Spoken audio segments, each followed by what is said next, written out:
God, look at the artwork.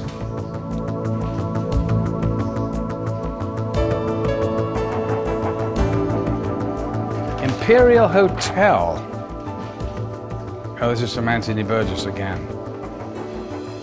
Well, here we have a little memorabilia from days of old. Here's New York film critics present this award to Stanley Kubrick. Well, actually, I was at this award in New York. I forgot what restaurant it was in.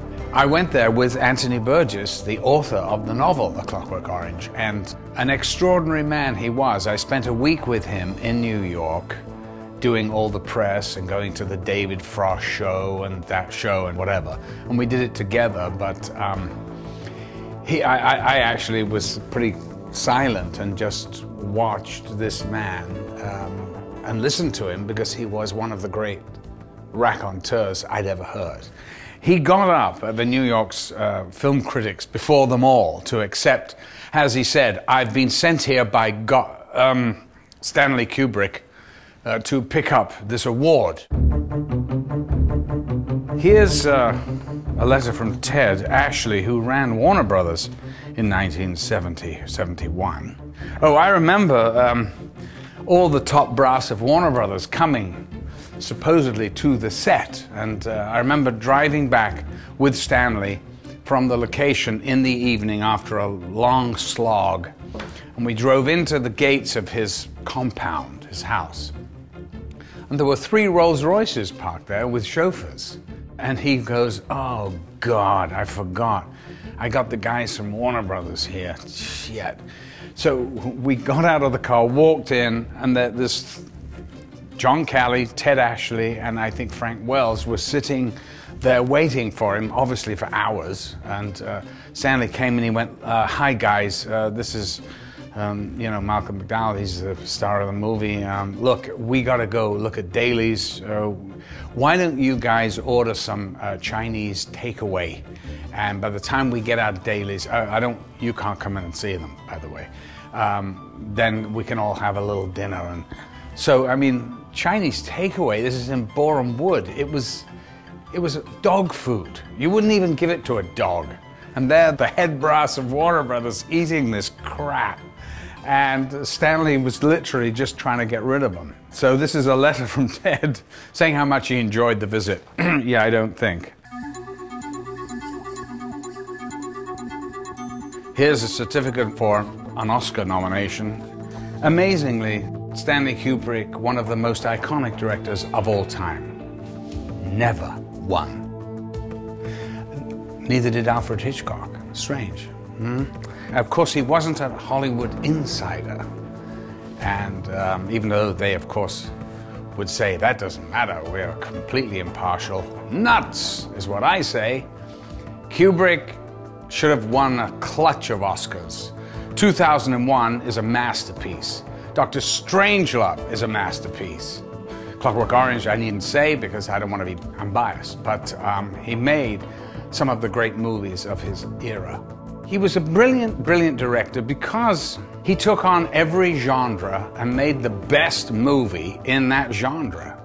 So you couldn't really go into a Kubrick movie and go, "Oh yeah, that," like you could with John Ford. John Ford, The Sweep of the Western, or whatever it was, The Prairies, you know, you knew it was a John Ford movie.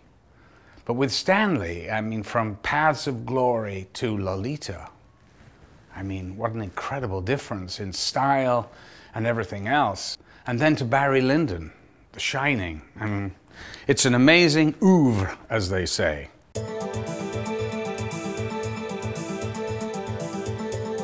Oh my God. Well, these are all fun stuff. This was trying to find the costume. Now the white stuff, as you can see here, actually this was out of the back of my car. I had a bag of cricket gear, and the protector, this codpiece thing, it's supposed to be worn under the pants when you play cricket. And Stanley goes, "No, put it on over, that's perfect. It looks medieval, like a codpiece." Of course he was right, it's great.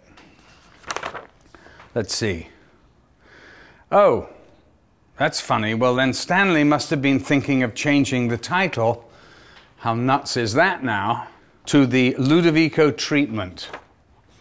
I don't think it has a little catchy phrase to it, does it? I'm in a movie, Ludovico treatment. Or I'm in a movie, Clockwork Orange. Now that's a catchy title. What does it mean? Actually, I did ask Burgess, where did it come from? He said he heard it in a pub in the East End of London when one of the working guys came and he goes, yeah, he's as queer as a Clockwork Orange. So I don't know what it means. Well, here's an interesting photograph. This is called a lid lock. It's used in delicate eye operations. And of course should be used with the patient lying on his back. Now, as we know, if you've seen the film, I actually had to have these ghastly instruments of medieval torture inserted into my glasses when I was sitting up watching videos. Stanley actually showed me the picture of this, and I looked at it and goes, oh yeah, that's pretty grisly. He was, no, do you think you could do that? And I went, absolutely not, no. I said, why don't we get, my stand-in, he's got blue eyes. He goes, Malcolm, I can't do that. He goes, no, we have got a doctor from Moorfields Eye Hospital who assures me that everything will be perfectly fine. It's no big deal. He'll just anesthetize your eye, we'll stick the lid locks in, and in 10 minutes we'll do the shot. 10 minutes for a Stanley Kubrick shot? I don't think so. Obviously the doctor was quite a nice young guy who, but you know, it's the National Health Service in England. This is the way they test the anesthetic. Gets a handkerchief and goes, pokes it in my eye and goes, can you feel this? Ah! Oh, it's not ready yet, Stanley. Can you feel this? We're ready to shoot. Anyway, they stuck these awful things in my eyes, and Stanley came down and said, listen, Doc, just say a line like, how are you feeling today, little Alex? So this doctor, who is not an actor, of course, now is being given a line of dialogue in a major movie with a major director. And what he had to do in the scene was to make sure that my corneas didn't dry up. So he had to insert eye drops into my eyes every 15 seconds or so to keep them moist, because if they dry up, you're blind.